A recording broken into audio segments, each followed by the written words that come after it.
Today I'm going to let you in on a little DBD secret. Whether you are brand new or a seasoned player, Dwight's perks are among some of the strongest in the game. I highly recommend prestiging Dwight first, and this video will show you why. There are also some good reminders for players of all levels about the value of teamwork in this game. So first I will go through a quick rundown of the perks and how they work, and then I will be showcasing 4 different matches showing the value I got from the build and also explaining my thought processes throughout the match that contributed to success. If you enjoy this video and are looking for more reflective style content, make sure to subscribe.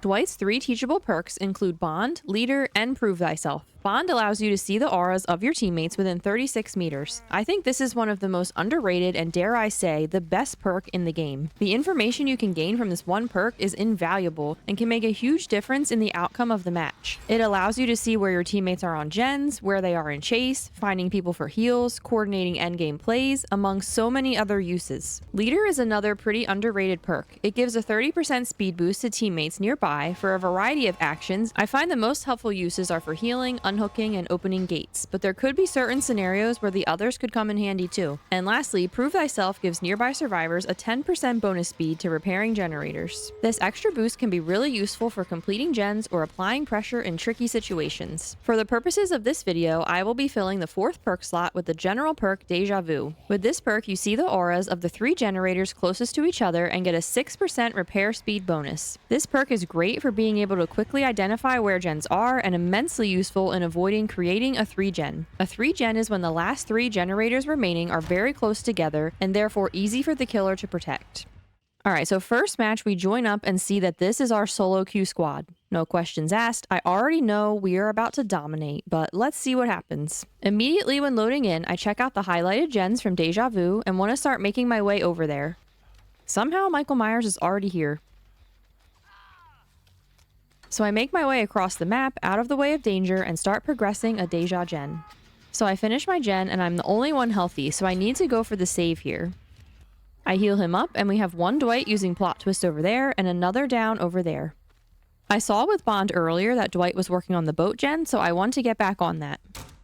Looking at our HUD here, I am on the gen, one Dwight in chase, so the other needs to go for the save. We all get reset, and now I know I'm the only one who hasn't been hooked yet, so it will be important for me to try to take chase soon. This Dwight should be okay for now, so we are able to hop on here and get some good progress going with Prove Thyself. I haven't been hooked, and we need this gen, so I stick it and then take chase. Unfortunately, I kind of messed up here and do go down. Now, I will never hide the fact that I am not always amazing in chase, but this whole video is a lesson on why you don't always need to be in order to be a good teammate and to get wins. We get another full reset here with some good leader value. We are able to pop this, and then Myers is on me, which could be good for us. He doesn't commit though, and is on Death Hook Dwight. We use our medkit here just in time to get a strong body block for him.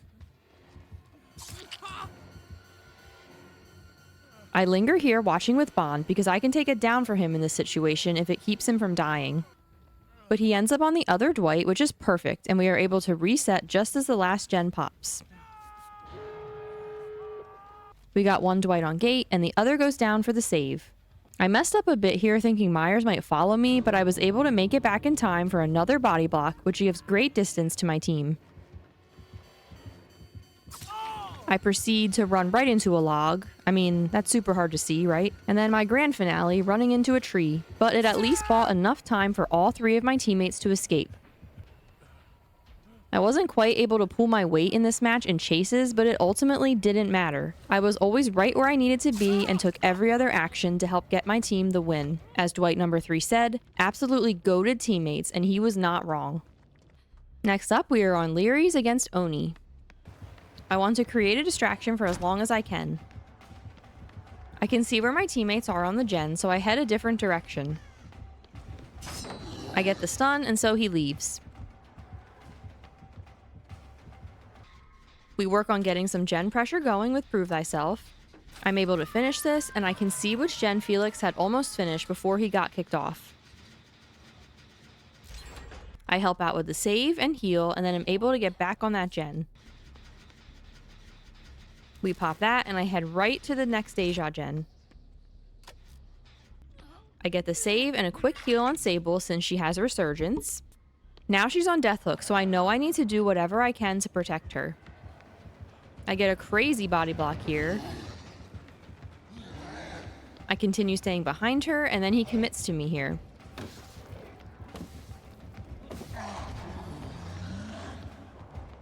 I take the down, which is fine. Then I get back on the gen and stick it as long as possible to get as much progress as I can. I see Felix on the gen there, so I know not to head that way. He's still following me, which is perfect. I just stick to the perimeter here to stay away from the gens.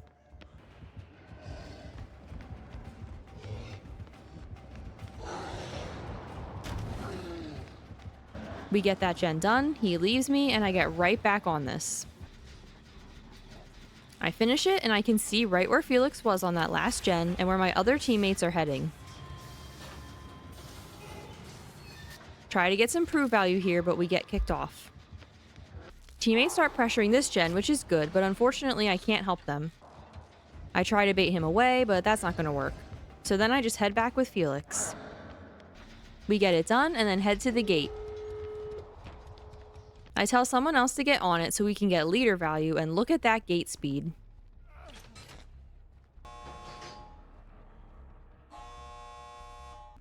We couldn't help Sable sadly, but we ultimately get the 3 out.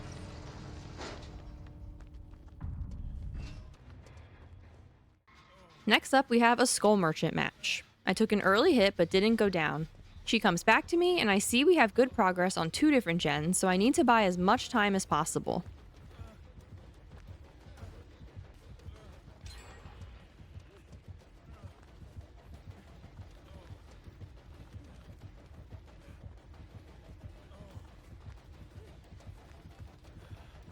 And we're able to get those 2 gens popped. Dustin is absolutely slamming gens with his perk, so we finish that and get healed up. Then we get on another, and with his 2 perks, we are both giving each other a 10% speed boost, and I have 6% from Deja. These are being affected by the new diminishing returns feature, but we are still cranking. He gets kicked off, and I get the save, and then I'm able to lead her away for a bit.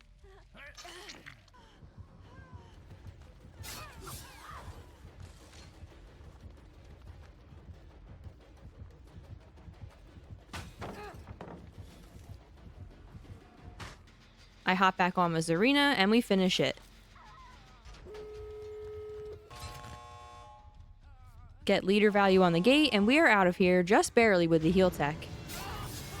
In case anyone watching doesn't know, if someone is down close to the exit, you can heal them and essentially force the killer to hit you instead of picking them up and buy enough time for them to crawl out. And our teammates got out as well for a 4 out. For our final match, we have a Knight on Toba. I see Fang is on main gen, so I head to another Deja gen.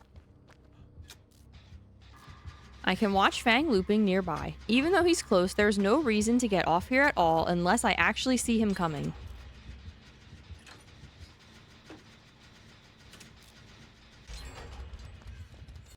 I save and heal Fang, Si Yunjin is in chase, and the other Fang on a gen, so it's a good move for us to get some prove value here on this gen.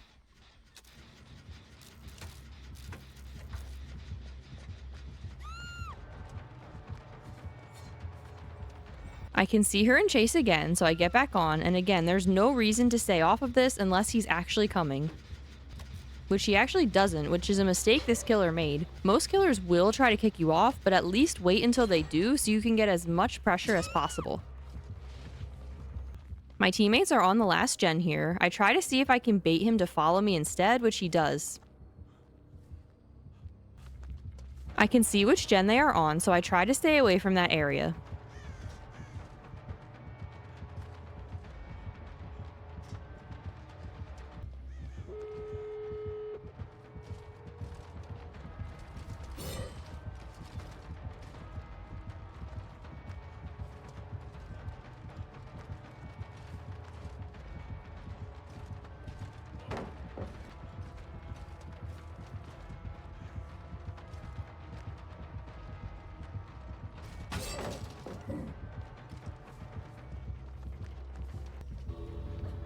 I failed the assignment a bit here on stealth, so just decided to trade the hook state.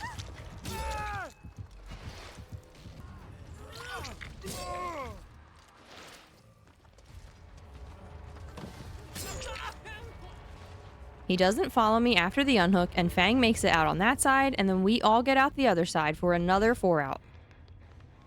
So I hope these matches were able to showcase just how valuable these perks can be. One of the best things you can start to grasp as a newer player is how to be a good teammate and team player. So if you are new, I would strongly suggest prestiging Dwight and using his perks. Even if you aren't new, definitely consider adding on some of these perks to your builds, especially Bond. I would say that this is the strongest of the 3 and one of the best perks in the entire game. Along with running these perks, just stay vigilant throughout your matches and try your best to weigh your options before you make a decision. Pay attention to the HUD, do gens, go for saves and heals, lead chases away from progressing gens, and overall do anything you need to protect your teammates. Like I said earlier, I will continue to do more perk build videos, but I'm also going to start a series where I review matches and detail my thought processes throughout. So be sure to subscribe if you haven't already, and I look forward to seeing you soon.